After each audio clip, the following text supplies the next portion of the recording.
We're observing Valencia Orange today. This is an old tree. We know it to be over 100 years old. Been on site for a long, long time. Has a long history. It's suffered many injuries and wounds over the many years, and it's still reviving. On our watch, the tree has improved each year. The observation I wanted to point out here is this interesting vining characteristic that the tree has done. As a result of injuries and bad pruning cuts, the interior of the tree was stripped out at one point. And so the tree's response has been to produce these vining structures. The tree is chaotic and confused and very irregular. However, we have kept these shoots, at least temporarily, in an effort to stimulate the tree to lay down new tissue, to grow, to expand, to create vascular potential. We want good sap pressure to restore the tree. So we have retained all of this interior chaos temporarily because we want to recover the tree. We're going to prune this out in gradual stages so that we don't shock the tree. We're going to keep the foliage as long as possible, as long as it doesn't interfere with healthy, well-placed shoots in the interior. This is a transition phase for the tree.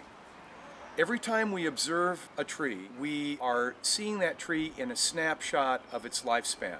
This is a window of observation in the tree's life. We don't want to think that we have to prune the tree once and for all, and the tree will be managed for 5 or 10 years without care. These are not ideal forms. This isn't the kind of form we want to keep in the tree's final structural morphology. But we're going to utilize these temporarily in order to pump the tree up and to restore it. It has many serious injuries, and so the more leaves, the more solar panels, little individual solar panels making photosynthates and carbohydrates. We're going to keep as many leaves as we can so that we can have that photosynthetic potential in order to restore the tree. Anytime we get a nice epicormic shoot or an adventitious shoot occurring in a good location on the tree, we're gonna let it run. And in this case, we can see this little shoot down here. It's very low on the trunk, but it's pretty important to the tree because we're bringing energy very close to the root crown. This structure is perhaps almost 3/4 of an inch in diameter by now. It's about 5/8 of an inch in diameter. Started out as a tiny little shoot with a couple of leaves on it. Now it's developed into this rather important side branch. And we're going to keep this branch into the foreseeable future to stimulate circulation low to the root crown, close in, and power the tree up. We have another one right here. It's a small one, but it's well placed in the tree.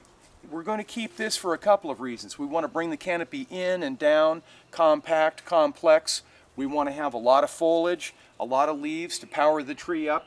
Also, this shoot is very close to a pretty big wound. We see several cuts right here. Big cuts were made here, here, back here. These are injuries that a citrus tree has a hard time coping with.